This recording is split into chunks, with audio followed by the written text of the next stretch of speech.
Habari Profesa. Nzuri kabisa, habari zaidi. Kiti moto. Habari yangu ni nzuri kabisa. Okay.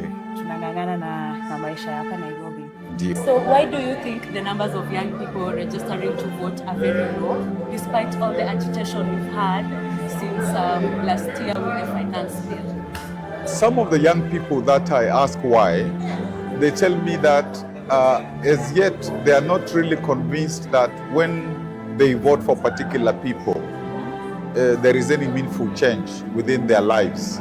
So there is a bit of skepticism with them. And others tell me, why isn't this made digital? Why must they walk to places so that they can register? And even others say that, why not just use the ID? Why do you have to like double register, so to speak?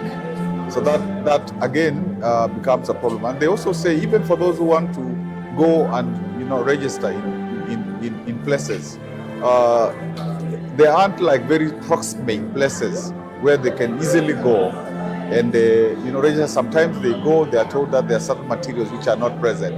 But I think unfortunately there are also some who think that there's a lot of time and eventually they are going to register. And so the message must be, please register.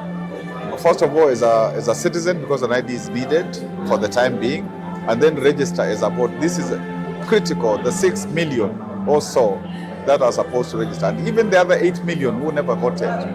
2027, all roads must lead to a polling station.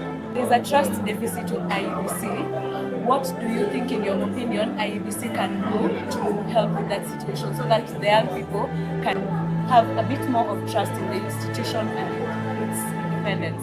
I think it's not just for the IBC itself. It's for all public institutions. They need to dialogue with young people. Like here we were saying, even the police, even the executive, even whoever. Because young people have felt that they're not engaged. And now they're saying that we must be engaged. We are even going to be forefront. So I think it's a question of that dialogue, and then doing things like, for example, in the recent by-elections, many people believe that there was no, fairness, there was corruption, there was violence, there was all those things. So even the IEBC itself must do what is necessary so that trust can, manifest itself. Otherwise, one is seeing in 2027, a dark situation when, people will say that the election has not been democratic. I can assume you've voted very many times. So are you going to be voting in 2027? Of course I must vote.